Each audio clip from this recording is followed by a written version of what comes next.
నమస్తే, welcome to our channel. నేను ప్రియాంకరావు.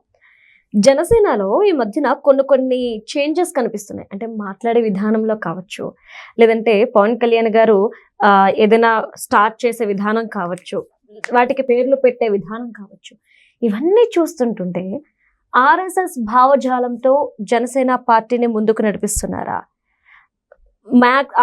ఆ వైపుకి నడిపించే ప్రయత్నాలు పవన్ కళ్యాణ్ గారు చేస్తున్నారా, లేదా పవన్ కళ్యాణ్ గారే పూర్తిగా ఆర్ఎస్ఎస్ లో కలిసిపోయారా? ఇలా అంటారు మనల్ని. సో ఏం జరుగుతుంది, సడన్ గా పవన్ కళ్యాణ్ గారిలో ఇలాంటి మార్పు ఎందుకు వచ్చింది అనేది తెలుసుకుందాం.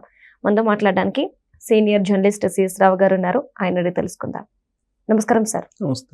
అంటే పవన్ కళ్యాణ్ గారు ఈ మధ్యన కొన్ని పథకాలకి కానివ్వండి, లేదా దేనికైనా పేర్లు పెట్టేటప్పుడు చూస్తుంటే చాలా డిఫరెంట్ గా ఉన్నాయి. సో ఓకే, ఆయన ఐడియాలజీ అని చెప్పేసి అప్పట్లో అందరూ అనుకున్నారు. కానీ జనసేన కార్యకర్తల నాయకులు వీళ్ళు చేస్తున్న కార్యక్రమాలు ఇవి చూసిన తర్వాత కూడా ఆర్ఎస్ఎస్ భావజాలం జనసేన పార్టీలో స్పష్టంగా కనిపిస్తుంది అని కొంతమంది విశ్లేషకులు అంటున్నారు. మీరేమంటారు దీనికి? ఇప్పుడు దానికి సమాంతరంగా ఈయన నిర్మాణం చేస్తున్నారు అనిపిస్తుంది, ఆర్ఎస్ఎస్ సమాంతరంగా. ఎందుకంటే ఆర్ఎస్ఎస్ లో మనం చూస్తే సంచాలక్ అని ఇలా రకరకాల, ఇప్పుడు మనకు రెగ్యులర్ సాంప్రదాయ పార్టీల్లో ఉండేటువంటి స్పోక్స్ పర్సన్ ఇలాంటివి ఉండవు. ఆర్ఎస్ఎస్ లో పార్టీ కూడా కాదు, సంస్థ అది. సో అక్కడ డిఫరెంట్గా ఉంటుంది, వాళ్ళ హైరార్కీ ఇచ్చేటువంటి పోస్టులకు పేర్లు కూడా డిఫరెంట్గా ఉంటాయి. అలానే పవన్ కళ్యాణ్ గారు మొత్తం పార్టీకి సంబంధించిన నిర్మాణం చేస్తూ ఉన్నప్పుడు సహజంగా ఉండేటువంటి మనకు పార్టీలు వైఎస్ఆర్ కాంగ్రెస్ పార్టీ, కాంగ్రెస్ లేదంటే తెలుగుదేశం పార్టీ, ఇవన్నీ కూడా ఏముంది, కోఆర్డినేటర్ అనో లేదంటే స్పోక్స్ పర్సన్ అనో లేదంటే జనరల్ సెక్రటరీ అనో ఇలా ఇస్తారు. కానీ పవన్ కళ్యాణ్ గారు కొత్త పదాలు, కొత్త పదవులు క్రియేట్ చేసి వాటికి పేరు పెట్టారు. ఏంటి? ఉద్యమి అంట. ఎవరిని? క్యాడర్ని. క్యాడర్ మీ కార్యకర్త అంటారు కదా మామూలుగా, కార్యకర్త. అంత నిన్న ఉద్యమి అని పేరు పెట్టారు. కార్యకర్తను ఉద్యమి అనాలని చెప్పి పేరు పెట్టారు. తర్వాత కార్యకర్తల కన్నా కూడా పార్టీ కోసం పోరాడే వాళ్ళు ఉంటారు కదా, అవును సార్, వాళ్ళు వాళ్ళ పేరు డిఫరెంట్ పెట్టారు, సాదిక్ అని పెట్టారు.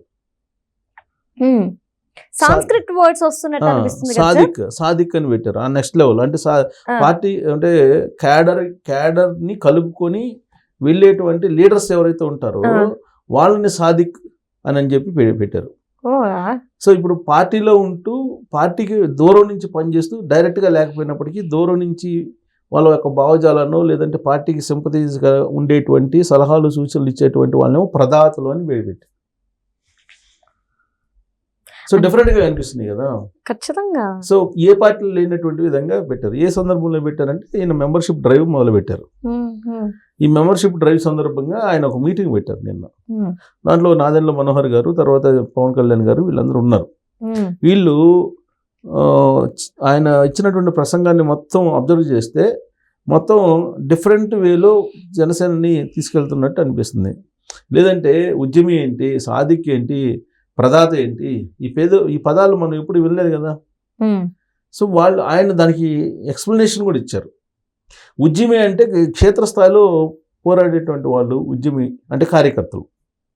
సాదిక్ అంటే వాళ్ళు నడిపించే వాళ్ళు, సాదిక్ అంటే వాళ్ళు సాధించేవాళ్ళు, సాధించడానికి వాళ్ళని కార్యకర్త, ఈ ఉద్యమీలను నడిపించే వాళ్ళు సాధికులు. వీళ్ళందరికీ ఒక ఐడియాలజీ, వారి పార్టీతో సంబంధం లేకపోయినప్పటికీ కూడా బయట నుంచి ఒకవేళ మన పార్టీలో సరైనటువంటి గుర్తింపు లేకనో లేదా పదవులు ఇవ్వలేనటువంటి పరిస్థితుల్లో కొంతమంది సలహాలు సూచనలు ఇస్తూ పెద్ద మనిషి తరహాలో ఉంటారు. వాళ్ళు ఒక రకంగా చెప్పాలంటే త్యాగం చేస్తారు, తమ జీవితాన్ని జనసేన కోసం త్యాగం చేస్తారు. అలాంటి వాళ్ళని ఏమంటారు? ప్రదాత అని పెట్టారు. ఇలాంటి పేర్లు పెట్టారు. బహుశా ఆయనకి ఒక డైరెక్టర్ ఉన్నారు కదా, వాళ్ళ ఫ్రెండ్ ఇచ్చాడు నెంబర్లు ఎందుకు తెలియదు, కానీ మొత్తానికి అది పెట్టారు. అసలు మామూలుగానే జనసేన దాని సింబలే కొంచెం స్టార్టింగ్లో కొద్దిగా చర్చనీయాంశం అయింది. ఇది ఇవి ఉంటాయి కదా మంత్రాలు, స్వస్తిక్ కాదు, మంత్రాలు ఒకటి వేస్తారు, చక్రం, శ్రీ చక్రం లాగాను రకరకాలుగా వేస్తారు కదా, అలాంటి వేశారు దాంట్లో అనేది కూడా అప్పుడు చర్చకు వచ్చింది.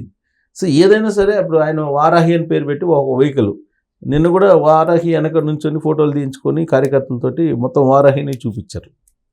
తర్వాత జన సైనికులు, జనరల్గా మనం మహిళా విభాగం అంటాం, వీర మహిళలు, ఇవన్నీ కొత్త టెర్మినాలజీ, ఇదంతా కొత్త పదజాలం. ఈ కొత్త పదజాలంలో అసలు ఈ ఆర్ఎస్ఎస్ లేదంటే శివసేన ఈ టైప్లో, ఇప్పుడు శివసేన, ఇప్పుడు జనసేన పేరే శివసేన, జనసేన, ఆయన ఏమంటున్నారు, సైన్యాధిపతి అంటున్నారు, ఆయన్ని జన సైనికులు అంటున్నారు. జన సైనికులు, జన సైనికులు అప్పటి నుండి వాళ్ళకి ఇప్పుడు పేర్లు పెట్టారు, రకరకాలుగా పేర్లు, క్యాడర్ వైజ్, కార్యకర్తల నుంచి చిన్న కార్యకర్త నుంచి పై దాకా ప్రధాన దాకా పెట్టేశారు. అంటే సార్ ఇది సాంస్క్రిట్ వర్డ్సా, హిందీ వర్డ్సా, ఎక్కడి నుండి తీసుకుంటున్నారు ఈయన? ఇది ఇప్పుడు ఆయనకైతే మరి ఆయన పుస్తకాలు చదువుతాడా అంటున్నారు కానీ, బట్ ఆయన అదే నాకు డౌట్ ఏంటంటే ఆయన నుంచి వచ్చినటువంటి పదజాలమా ఇది, లేదంటే డైరెక్టర్ ఉన్నారు కదా, ఆ డైరెక్టర్ చెప్పారా? ఆ డైరెక్టర్ జనరల్గా స్పీచ్లు కూడా ఆ డైరెక్టర్ రాసిస్తే ఈయన చదువుతుంటాడు అని చెప్పి చెప్తూ ఉంటారు. సో లేదంటే ఇప్పుడు పవన్ కళ్యాణ్ గారు కూడా ఆయన భావజాలం ఎప్పటికప్పుడు మారుతూ ఉంటుంది. వాస్తవంగా ఆయన ఫస్ట్లో జనసేన పార్టీ పెట్టినప్పుడు చెగువీర, కాంశీరాము ఈ భావజాలంతో వచ్చారు. మాయావతి దగ్గరికి వెళ్ళి మాయావతి దగ్గర ఆయన నమస్కారం చేసుకొని రావటం ఇవన్నీ జరిగినాయి. 2019 ఎన్నికలకు ముందు ఇవన్నీ చెప్పారు. చెగువీర, కాంశీరామ్, మాయావతి ఈ భావజాలంతా వినిపించారు. 2019 తర్వాత హిందూ భావజాలం వచ్చేసింది. జై హింద్ అని సనాతన ధర్మం అని చెప్పి చెప్తున్నారు 2019 ఎలక్షన్ తర్వాత నుంచి. ఇప్పుడు కూడా అదే చెప్తున్నారు. కాకపోతే ఆయన పార్టీ పెట్టినప్పుడు చెప్పింది ఏంది, ఆయన సిద్ధాంతం ఏంటి అని అంటే, మతాల ప్రస్తావన లేని కులాలను కలిపేటువంటి ఈక్వేషన్ నాది, నా పార్టీ మూల సిద్ధాంతం అదే అని చెప్పారు. గుర్తుందో లేదో మరి చాలామందికి, బట్ ఆయన చెప్పిన సిద్ధాంతం అదే. మతాల ప్రస్తావన లేని కులాలను కలిపేటువంటి సిద్ధాంతము ప్రశ్నించడానికి వస్తున్నాను నేను అని చెప్పాడు.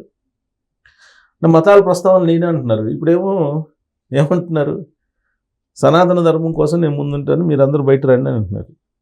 కులాల ప్రస్తావన లేని అంటున్నారు, కులాలను కలిపి అంటున్నారు. కులాలను కలపడం అంటే ఏంటి, ఎలా కలుపుతారు? అంటే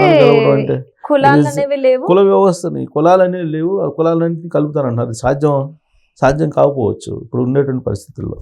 అసలు మామూలుగా జనసేన అంటేనే ఒక సామాజిక వర్గానికి పరిమితం చేస్తూ మాట్లాడుతున్నటువంటి వాళ్ళు ఉన్నారు. ఇప్పుడు పద్మనాభ రెడ్డి ఉన్నారు కదా, పద్మనాభ రెడ్డి మొన్న లెటర్ రాశారు కదా, అలాగే ఆయన ఏమన్నారు, మొత్తం కాపుల్ని కట్టుబాట్లతో రాష్ట్రం నుంచి పంపించేలాగా కనిపిస్తున్నా కానీ నువ్వు సైలెంట్గా ఉంటావా అని చెప్పేసి ప్రశ్నించారు. అంటే కాపుల కోసం పెట్టినటువంటి పార్టీగా వాళ్ళే ఎండార్స్ చేస్తున్నారు, క్రియేట్ చేసే ప్రయత్నం చేస్తున్నారు. సో కాబట్టి ఆయన అందుకే ఆ మూల సిద్ధాంతం అనేది, ఆ మూల సిద్ధాంతాన్ని ఇంప్లిమెంట్ చేయడం అనేది అది అంత ఈజీ కాదు.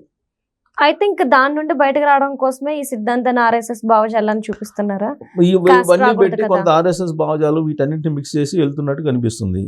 ప్లస్ మెంబర్షిప్ డ్రైవ్ కూడా మీరు చూసుకుంటే కనుక గతానికంటే ఈసారి కొంచెం మెరుగ్గా ఉంది. ఫస్ట్లో అసలు 6 లక్షలు ఏముంది, అది కాస్త 13 లక్షలు అయింది 2019 నాటికి. ఇప్పుడు అది 20 లక్షల దాకా చేరిందని చెప్పి అంటున్నారు.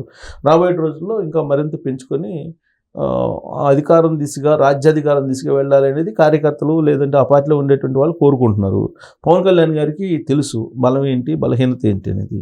అందుకే నాకు రాష్ట్ర ప్రయోజనాలు ముఖ్యం, 15 సంవత్సరాల పాటు ఈ కూటమే ఉంటుంది, ముఖ్యమంత్రి పదవి నాకు అవసరం లేదు, నాకు రాష్ట్ర ప్రయోజనాలు ముఖ్యం, అది వచ్చే పదవి వచ్చే రోజులు ఉంటే లేదంటే రావాలనుకుంటే అదే వస్తుంది అని చెప్పి ఆయన చెబుతున్నారు. రైట్. సో కాబట్టి పార్టీ నిర్మాణం చేసుకునే పనిలో ఆయన బిజీగా ఉన్నారు. మరి పార్టీ నిర్మాణం చేసుకున్న తర్వాత ఏమైనా ఆలోచన మార్చుకుంటారో తెలియదు. Right. Thank you so much sir. Thank you.